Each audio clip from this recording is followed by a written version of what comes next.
"My name is JJ, muttered JJ. "Must I travel with him?" said Buttons plaintively. Buttons, a green dragon with a long snout, thick tail, and protruding belly, had bonded with Dylan. Everyone was counting on the strength of their tie to pull Buttons to whatever time and place Dylan and Old Gold had jumped to. There, they would also find the Dragon of Death. And, if everything went to plan, they would stop her once and for all. "Yes," said Xing, Ling-Fei's slender silver dragon. "His connection to his grandfather will help make sure that we travel to the right time." Her sharp golden eyes softened. "I do not doubt your bond with Dylan, but we must take every precaution. You know this." Buttons sighed and looked at JJ. "I hope you don't fall off," he said. "Without the human-dragon heart bond, riding dragons is much more difficult. You'll have to stay focused and hold on tight." Billy put a hand on Spark and felt grateful for their bond that enabled him to fly through the sky with Spark as if he were part of her. Their connection was so deep that they could even share each other's thoughts when they were close.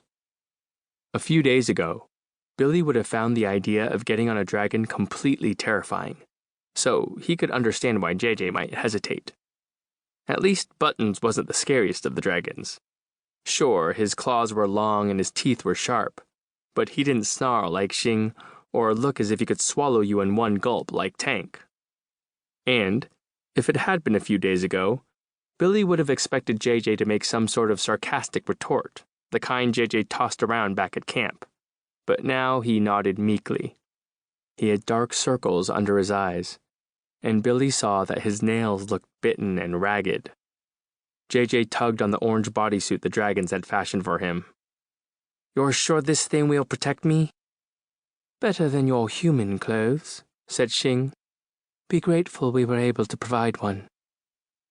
Billy, Charlotte, and Ling-Fei all wore similar suits, given to them by the dragons when they first knew they were going into the dragon realm. The suits were crafted by dragon magic and made of a rare fabric that could withstand the extreme conditions of the dragon realm and the harsh blows of battle.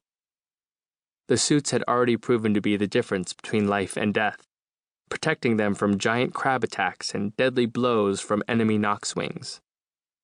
And they had something better than the suits. They had pearls.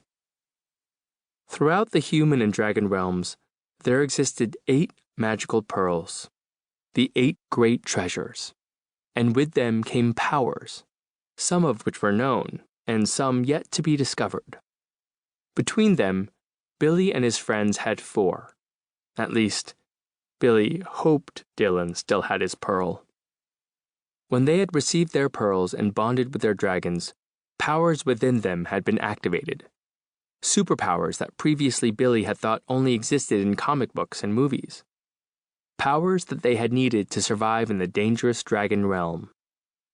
Dylan had the granite pearl and the power to charm others into doing what he wanted. Ling-Fei had the jade pearl, giving her an affinity for nature and the ability to sense life and magic energy around her. Charlotte had the gold pearl, which activated a super strength within her. And Billy had the lightning pearl, boosting his innate physical agility. With the pearl, he was extraordinarily fast and nimble, able to flip and jump with ease. Their combined powers had helped them fight the evil Knockswings, followers of the Dragon of Death, who were intent on bringing her back to full strength. But Billy and his friends hadn't anticipated Old Gold's betrayal, which led to Dylan's kidnap when he was pulled by Old Gold into the portal to find the Dragon of Death, leaving behind Old Gold's grandson, JJ. JJ didn't have a pearl, and over the past 2 days, Billy had sometimes caught JJ gazing at his when he'd untucked his necklace from under his blue and gold suit. Even if you didn't have a dragon bond, a pearl on its own would be something worth having. The pearls were so valuable and so powerful that Old Gold had killed Ling-Fei's grandparents for one, even without knowing its true capabilities. Not even the dragons knew everything the pearls could do. Billy was grateful to have the lightning pearl and spark, because he was certain the quest to save Dylan and stop the dragon